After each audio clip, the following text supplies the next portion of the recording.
अथ अपराणिकाचार्य वंदनाक्रियं पूर्वाचार्यानुक्रमेण सकल कर्म स्यार्थं भाव पूजा वंदना सौ समेतं श्री सिद्ध भक्ति कायोत्सर्गं करोमि।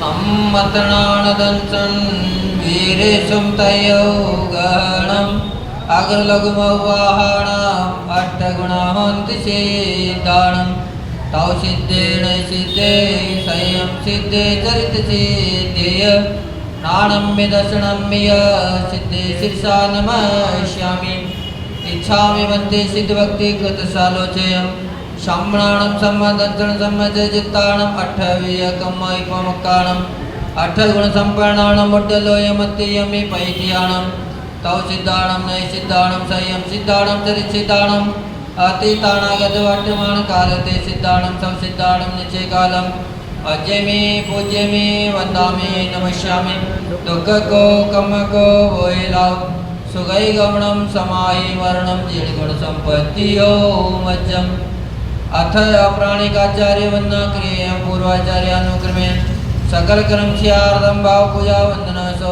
समेतं श्री शुद्ध भक्ति कायोत्सर्गं करोमि।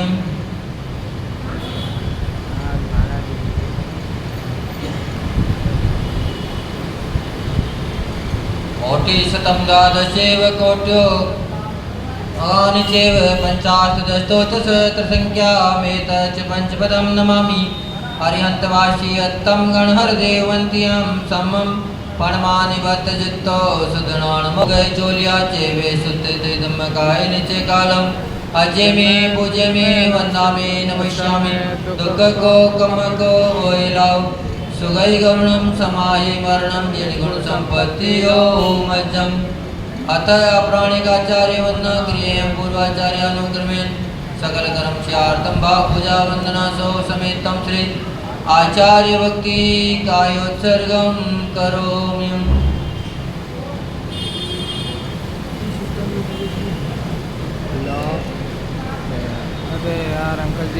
पठिमतेभ्य सुचरितपोनितेभ्यो नमो गुरुभ्यो गुरुभ्यो छत्तीस गुण समज्ञे पंचविहाचारण करण संदर्शे शिष्यानुज्ञ कुशले धम्मायिरी सदा वंदे गुरु भक्ति संयमेन तरन्ति संचार सायिरं घोरं क्षीणति अट्टकमं जरण मरणं न पावन्ति हे नेत्र मंत्रोम निरता ध्यानाग्नियोत्राकुला षट्कर्मापि रपोस्तपोदन्दना साधु क्रिया साधवा शील प्रावरण गुण प्राण चंद्रार्कते ज्योतिका मोक्ष द्वार कपाट पाटन बटा पीड़ंत माम साधवा गुरुः पंतो नो नित्यं ज्ञान दर्शन नायिका चारित्राणो गंभीरा मोक्ष मार्गोपदेशिका इच्छामि वन्दे आयुर्वेदिक दशालोचयं सम्मनानं सम्मदंसन सम्मजजिताणं पंचविहाचारणं आयर्याणं आयारादेशगणाणवदेशीयाणं वज्जायाणं तेरयन गुणपालं रयाणं सवसावणं से अनिचयकालम् अजय मे पूज्य मे वन्दामि नमस्यामि दुःखको कमको वैराव सुगैगमनं समाहि मरणं यणिगुणसम्पत्तियो मज्जम् श्री आदिसागरे आचार्य ब्रह्मचार्य विभूषितं विसजमातृकं ज्योतिर्विधिनियायकं कमिं निमित्तज्ञं बुधे पूज्यं सर्वसंगविदूरितं प्रभावशालिनं धीरं वन्दे त्रिगुणभक्तितः वन्दे श्रीमहावीरकीर्तिसुकरं विद्यार्थिपारप्रदं कालेऽद्यापि तपोनिविद्गुणगणे पूर्णं पवित्रं स्वयं नग्नत्वा द्वाविंशति परिसहे भग्नो नियो योगिराट पायान्मान कुबुद्ध कष्ट कोइरात संसार पातो निधे कल्पांत काल वचना विषया गुरुणा लोकोत्तरातिर्गुणस्तौनं प्रशंसा स्वामिन् नमोच शिरसा मनसा वचोभि तद्यांश मलिमल सागर सूर्यवर्या स्वाध्याय ध्यान तप त्याग महान मूर्ति सिद्धांत सार कुशलोजन देव भक्त्या महावीर कीर्ति गुरुवर्य सुपट्ट शिष्यं नित्यं नमामि शुरिशन्मतिसागराय तोभ्यं नमो रविसमातव तेजकाय तोभ्यं नमो सैसमुज्जल वैभवाय तोभ्यं नमो दुरितजाल विनाशिनाय तोभ्यं नमो गुरुविराग शिवकृताय तोभ्यं नमो परमरूप दिगंबराय तोभ्यं नमो सुजिन शासन वर्धनाय तोभ्यं नमो गुरुविराग सुनंदनाय तोभ्यं नमो गुरु विमर्शयतीश्वराय तोभ्यं नमो गुरु विमर्शयतीश्वराय तोभ्यं नमो गुरु विमर्शयती तोभ्यं नमो श्री शिवं सागराय शिवके सागराय स्वामी अदिष्टावंचति मूलमणि सुमनित के मनसा वच्चा कर्मणा करता नमोदनी आहार विहार निहार च रागे दोषे भय भय लज्जा प्रमादेन वा जागने सपने च ज्ञाता ज्ञात भावेन अतिक्रम अतिचारण आचार इत्यादि दोषारोपण कांच मित्वा प्राचिकार दुर्प्रियतम नमोस्तु सागर जी महाराज की जय। परम पूज्य मुनि श्री विषम सागर जी महाराज की जय। परम पूज्य मुनि श्री विषम विश्वके सागर जी महाराज की जय। जय हो जय हो जय हो जय हो जय हो भगवान जय हो जय हो जय हो जय हो जय हो भगवान जय हो जय हो जय हो जय भगवान जय हो जय हो जय हो जय हो जय हो भगवान जय हो जय हो जय हो जय हो जय हो भगवान छवि वितरागी प्यारे प्यारे लागे छवि वितरागी प्यारी प्यारी लागे तरस जो पाया धन्य बाग जागे तरस जो पाया धन्य भाग जागे चरणों करो नमन नमन नमन चरणों करो नमन नमन नमन जय हो जय हो जय हो जय हो जय हो भगवान जय हो जय हो जय हो जय हो जय हो भगवान सर्वज्ञ स्वामी शरण में आया सर्वज्ञ स्वामी शरण में आया भाई न मिला जो वह सुख पाया कहीं ना मिला जो वह सुख पाया हर्षित हुए नयन नयन नयन हर्षित हुए नयन नयन नयन जय हो जय हो जय हो जय हो जय हो भगवान जय हो जय हो जय हो जय हो जय हो भगवान जय हो जय हो जय हो जय हो जय हो भगवान आर जी के बाबा कहते आहार जी के बाबा कहते यक्ष यक्षिणी भी सिर कनवाते यक्ष यक्षिणी भी सिर को नवाते झुकते मुनिगण मुनिगण मुनिगण झुकते हैं मुनिगण मुनिगण मुनिगण जय हो जय हो जय हो जय हो जय हो भगवान जय हो जय हो जय हो जय हो जय हो भगवान दुखियाओ कोई द्वार पे आए दुखिया हो कोई द्वार पे आए हंसता हुआ ही द्वार पे जाए हंसता हुआ ही द्वार से जाए श्रद्धाओ पावन पावन पावन श्रद्धा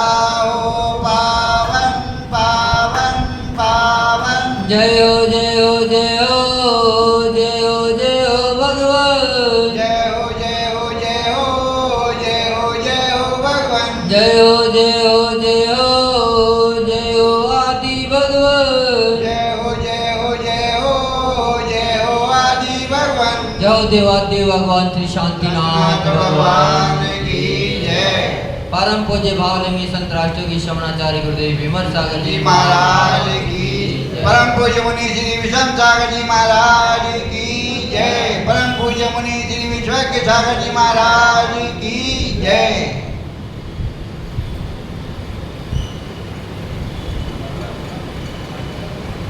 अपन सभी लोग प्रतिदिन 16 कांड भावनाओं का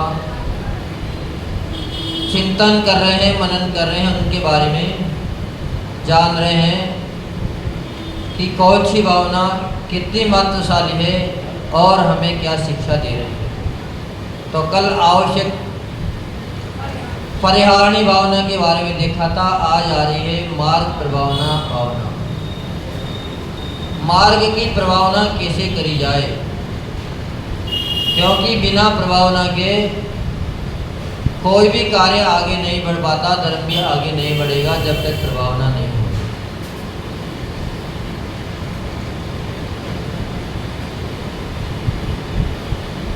तो आचार्य भगवान कह रहे हैं, संसार में व्याप्त मिथ्यात्व, अज्ञान व असंयम के अंधकार को जिन पूजा, सत्य, पात्र दान, तप, संयम, साधना, ज्ञानोपासना, धर्म आराधना के माध्यम से दूर करना ही प्रभावना है। क्योंकि जब तक प्रभावना नहीं होगी तब तक कोई भी आपके धर्म को नहीं जानेगा। आपकी जेब में कितना पैसा है, आपके बैंक में कितना पैसा है, ये किसी को पता नहीं है। लेकिन अगर आप दान पुण्य में अपना पैसे को लगाओगा तो सभी जान जाएंगे कि ये दानी व्यक्ति है, ये धार्मिक व्यक्ति हैं। लेकिन अगर घर में रखा रहे तो कभी भी आपको ये नहीं जानेंगे कि ये इतनी पैसे वाले भी हैं या ये धार्मिक व्यक्ति। तो प्रभावना में जो अपन योगदान देते हैं वह महत्वशाली है, क्योंकि जिन धर्म को अगर आगे बढ़ाने वाली है तो है पात्र प्रभावना। यथार्थ धर्म की साधना करने से ही दूसरे प्राणी प्रभावित हो सकते हैं। उन्हें सत्य धर्म की ओर प्रभावित करना ही धर्म प्रभावना या मार्ग प्रभावना है। अब तो ऐसा चलन नहीं है, लेकिन पहला ऐसा ही चलन था। जिस धर्म की प्रभावना हो जाती है, जो धर्म राजा को अच्छा लग जाता है, फिर वो उसके पूरे राज्य में वो एक ही धर्म चलाए मान देता था, बाकी कोई भी धर्म नहीं माना जाता। तो पहले वाद विवाद हुआ करते थे कि जो जीतेगा, जिसकी विजय होगी उसी को ही मान्यता मिलेगी, वही आगे बढ़ाया जाए। जिन धर्म प्रभाव ने इच्छुक मनीषियों, प्रकपुरुषों, संयमी साधकों, उपासकों को ऐसा काम करने से बचना चाहिए जिनसे धर्म की अप्रभावना हो। कई बार आप सभी के पास जैसे मोबाइल है, क्योंकि आज मीडिया का जमाना, कई बार अप्रभावना के भी मैसेज अपने मोबाइल पर आ जाते हैं। तो जिसने डाले वो अज्ञानी जीव था, डाल दिया। कभी ईर्ष्यावश भी बात हो जाती है, क्रोधवश भी बात हो जाती है, अहंकारवश भी बात हो जाती है, किसी की बात नहीं मानी गई, इसमें भी कई बार कारण बन जाती है। और उसने जो किया, लेकिन ऐसे मैसेजों को, ऐसे कार्यों को कभी भी प्रभावना करके आगे नहीं बढ़ाना चाहिए। अपनी तरफ से उनको वहीं के वहीं डिलीट कर देना चाहिए, क्योंकि उसने पाप कमाया और उसके अज्ञान था। लेकिन उसके कार्य को अगर अपन ने आगे बढ़ा दिया तो जितना पाप का वध उसने किया उतना ही अपने को भी करना पड़ेगा। अपन को उसे अगर प्रभावना होए तो निश्चित ही प्रभावना करनी चाहिए।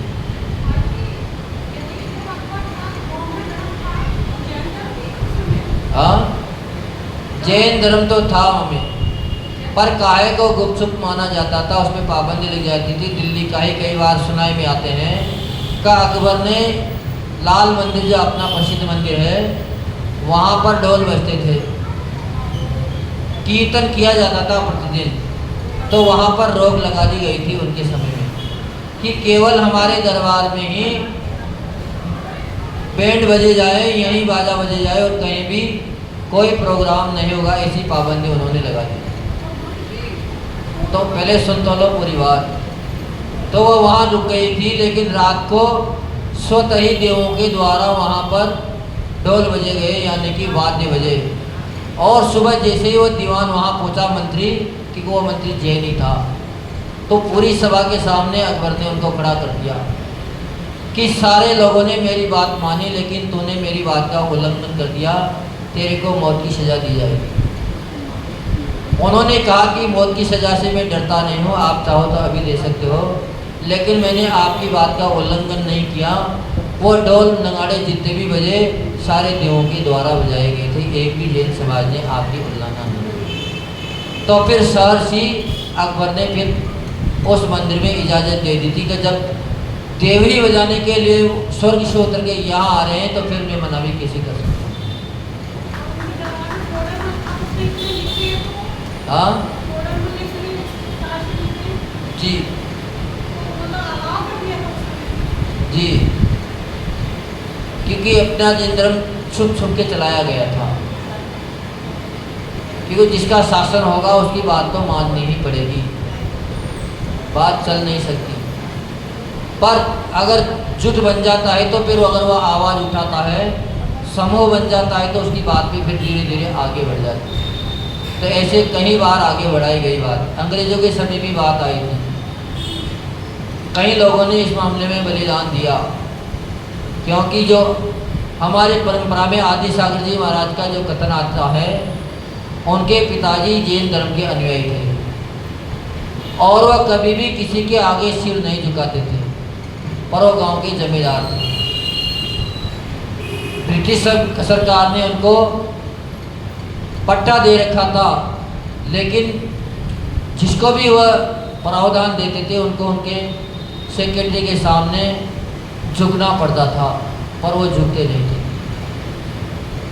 उन्होंने भी एक अंगूठी पहन रखी थी, इसे कहते थे, मात्र वो अपनी अंगूठी को नमोस्तु कर लेता था, क्योंकि अब जिसका सिक्का चल रहा है तो उसके सामने तो ज़्यादा बात तो नहीं कर सकते। पर धीरे धीरे कहीं से जाके और उनको बात पता लग गई थी, क्योंकि अपने ही लोग फूट डालने वाले। तो उनसे कहा गया कि निश्चित इस अंगूठी को आप अलग उतार के मुझे नमस्कार करोगे, मेरी तरफ झुकोगे। तो उन्होंने मना कर दिया था कि मैं गर्दन कटा सकता हूँ लेकिन झुक नहीं सकता आपके सामने। तो जैसे वो घर के पार निकले तो कहते हैं कि पूरी गलियों में तलवारें टांग दी गई थी, अगर निकलेगा तो नीची गर्दन करके निकलेगा, तभी उसकी गर्दन बच पाएगी। तो उन्होंने अपनी गर्दन कटा दी थी, लेकिन वह झुके नहीं थे। अब जब शोर देखा तो फिर सरकार को झुकना ही पड़ा था। फिर उस समय भी छूट दी थी जैन समाज, क्योंकि ऐसे बहुत सारे लोग हुए, ऐसा नहीं है कि नहीं, समय समय पे सभी ने सहयोग दिया। महाराणा प्रताप का भी समय वही था, मुगलों का ही समय था। उस समय भी जैनियों की बहुत प्रभावना हुई थी, क्योंकि भामाशाह ने सारा उनके लिए सहयोग दिया था।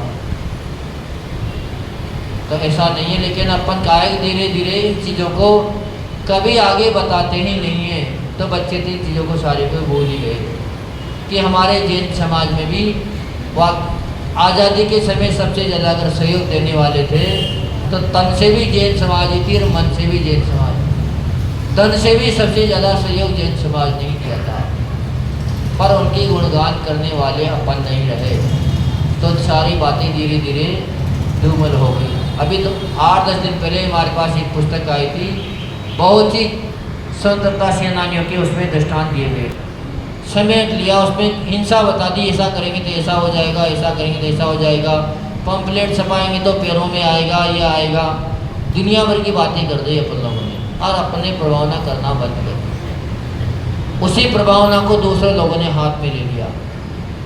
नहीं तो पहले किन्हीं का भी इतने बड़े जोर शोर से जुलूस नहीं निकलता था, लेकिन अपने यहाँ पहले का भी उदाहरण आता था, एक बुद्धदासी का उदाहरण आता है कि उसका जन्म हुआ था तो उसके पाप का अवधि था, उनके माता पिता मरण को प्राप्त हो गए थे। तो वह एक कचरे के ढेर पर बैठी बैठी अपना जीवन यापन करती थी और वहाँ से बीन मिलकर नाच खाती थी।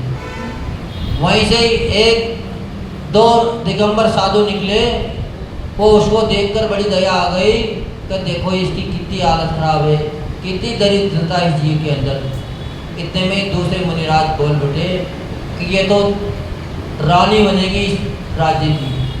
क्या कहते हैं उन्होंने? रानी बनेगी। वह बात एक ब्राह्मण ने सुन ली, बुद्ध ने सुन ली थी। बुद्ध के अनुयायी ने तुरंत जानकार था वो भी पक्का कि कभी भी दिगंबर संतों की वाणी जो निकल गई वो कभी भी असत्य नहीं होती। तो निश्चित ही लड़की को अपने घर ले चलते हैं, इसका पालन पोषण करते हैं, क्योंकि ये अगर रानी बनेगी तो मेरा भी सम्मान राज दरबार में बढ़ जाएगा। और उसको अपने घर ले गया, उसका पालन पोषण किया, बड़ी हुई तो उसका रूप रंग भी निखार के ऊपर आ गया। वो एक विद्याधर के यहाँ पले पूछे थे होगा, तो उन्होंने कहा कि ऐसा तो नहीं हो सकता। तो उनके जो पालनहार माता पिता थे उनको फिर उन्होंने सूचना दी थी, तो वो विद्याधर आए थे। उन विद्याधरों ने अपनी विद्याओं से वो रथ स्वतः ही आगे निकाल लिया और जमीन पे नहीं आकाश में प्रभावना करके आगे रथ निकाला था।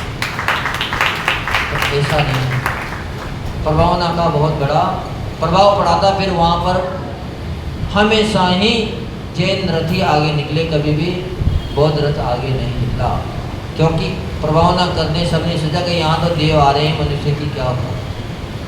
तो प्रभावना में हमेशा आगे रहना चाहिए, क्योंकि प्रभावना ही धर्म को आगे बढ़ाने वाली है।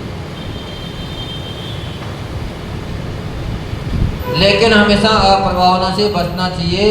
धर्म प्रभावना का प्रथम सोपान है, इसके बिना अन्य सोपानों की प्राप्ति होना असंभव है, क्योंकि लोगों के ऊपर प्रभाव पड़ेगा तभी आपकी बात मानी जाएगी।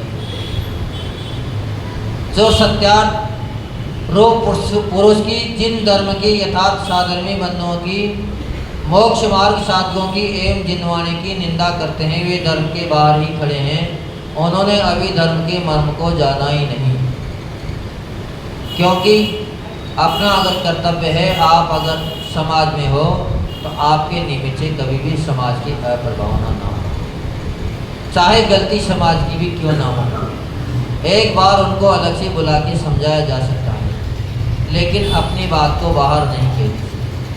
हम यहाँ आए हैं, मान लो मेहमान बन के, तो आपकी समाज में क्या चल रहा है क्या नहीं चल रहा है, एक भी व्यक्ति का ये कर्तव्य नहीं कि हमें आके बता जाए, क्योंकि घर की बात मेहमानों को नहीं बताई जाती। अपने घर की इज्जत रखना अपना स्वयं का कर्तव्य होता है। लेकिन अब आजकल ईर्ष्या की खातिर एक दूसरे की बात एक दूसरे यहाँ आकर कानाफूसी कर जाते हैं। हम तो देखो सुनते ही नहीं हैं, हम तो कोई सुना नहीं आते तो कह देते हैं भैया हमारा त्याग है, आप यहाँ से चले जाइए, बिल्कुल ही भेज देते हैं उनको। क्योंकि गुरु महाराज ने ऐसा संघ में प्रभाव नियम दे रखा था, क्योंकि हम लोग आए अब नए नए आए थे तो एक शिष्य की दूसरी शिष्य जाके चुगली कर देते थे, दूसरा जाएगा उसकी चुगली कर देगा। तो गुरु महाराज ने नियम ही दे दिया था कि आज के बाद कोई भी न तो किसी की चुगली सुनेगा न कोई किसी की चुगली करेगा, नहीं तो फिर उन्हें कोई प्रायश्चित दिया जाएगा। तो तब से ही हमने तो सुनना ही बंद कर दिया, हम किसी की सुनते नहीं। तुम जानो तुम्हारा मैटर है, हमारे सब कहने लगा। धर्म का मार्ग धोल चादर के समान है, वह दुकुल सदैव धवल ही बनती है। कदाचित उस पर कोई श्याम वर्ण का एक छोटा सा भी दाग लग जाता है तो सभी की दृष्टि उस पूरे सफ़ेद चादर को कोई नहीं देखेगा। किसको देखेगा? एक छोटे से बिंदु को देखेगा। अब चलो हम आपकी बात बता दें, आप 1 महीने से हमारा आर्चर्या साधन संपन्न कराते हैं, किसी ने एक दिन में कमेंट किया? नहीं किया। कोई पूछने आए कि बलवीर नगर के अच्छे लोग हैं, वो कम से कम अच्छी से आर्चर्या करवा रहे हैं, किसी ने कहा? पर 2 दिन नहीं हुई, इसमें कम से कम 100 फोन आ गए होंगे यहाँ वहाँ से, क्योंकि बुराई देखने वाले 100 मिलेंगे, अच्छाई देखने वाला एक भी नहीं मिलेगा। तो निश्चित ही अपने को अच्छाई में नाम लिखाना है, लेकिन बुराई में कभी भी अपना नाम ना लिखे।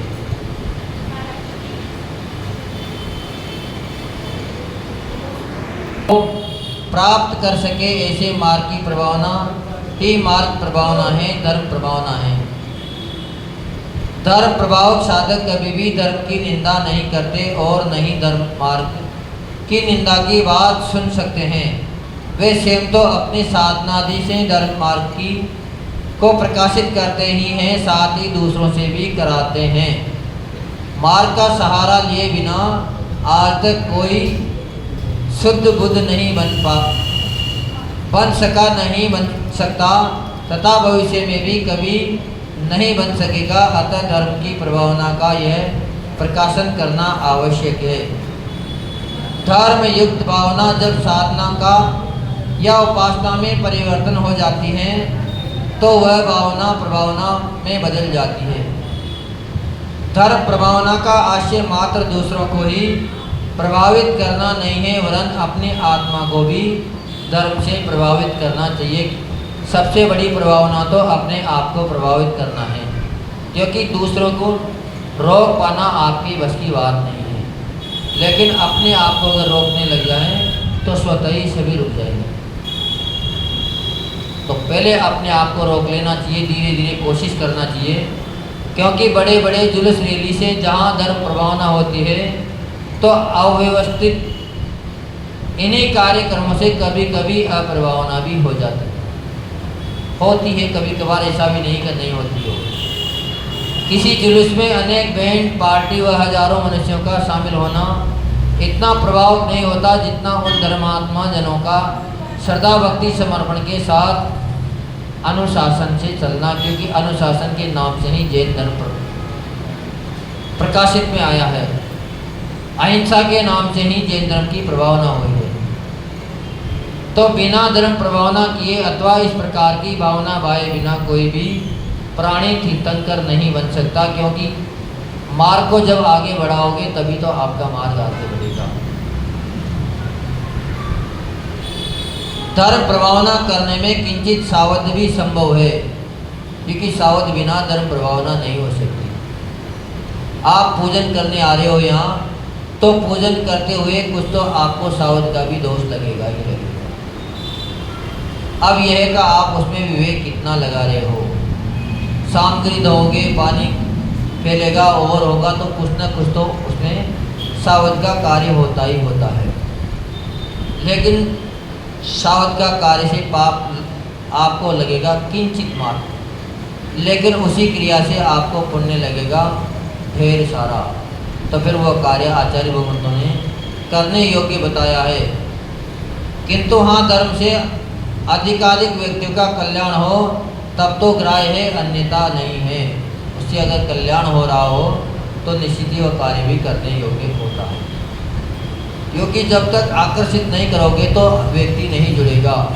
और खासकर इस पंचम काल में तो आकर्षित चमत्कार का ही काम रह गया। चमत्कार को नमस्कार है, लेकिन ऐसा चमत्कार भी न दिखाएं जिससे मात्र धर्म की हानि हो जाए। अप्रभावना में वो कारण बन जाए तो ऐसा चमत्कार भी न दिखाएं। धर्म भावना मार्ग प्रभावना स्व परहित से रहित हो तब तो किंचित सावध भी ग्राह्य नहीं है। अगर न उसमें स्वयं का कल्याण हो रहा हो न दूसरों का कल्याण हो रहा हो तो फिर ऐसी प्रभावना से तो बच जाना चाहिए। धर्म ध्वंसक, आत्मघातक, धर्मात्माओं को कष्टप्रद, देव शास्त्र गुरु की निंदा या अवर्णवाद का हेतु सावध्य सर्वथा त्याग के योग्य है। धर्म प्रभावना की भावना धर्मात्मा के हृदय में ही उत्पन्न हो सकती है।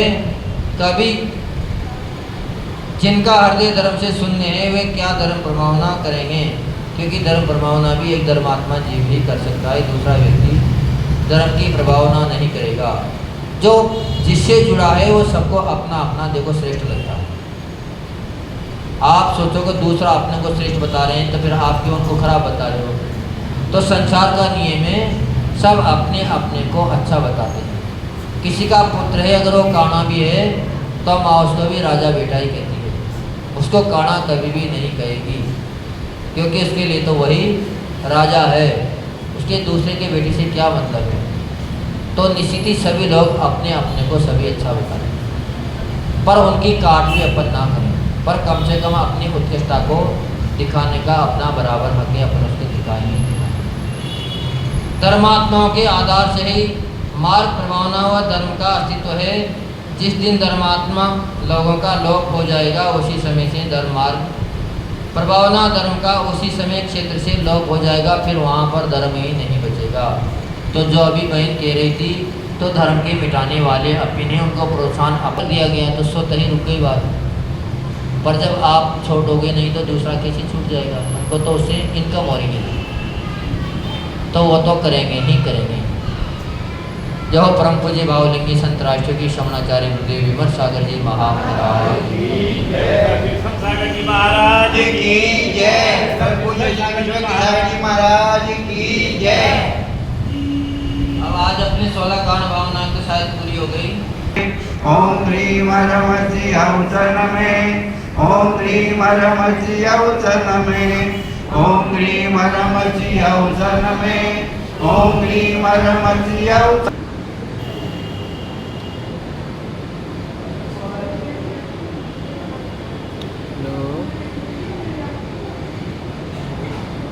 देवानी माता की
Thank you.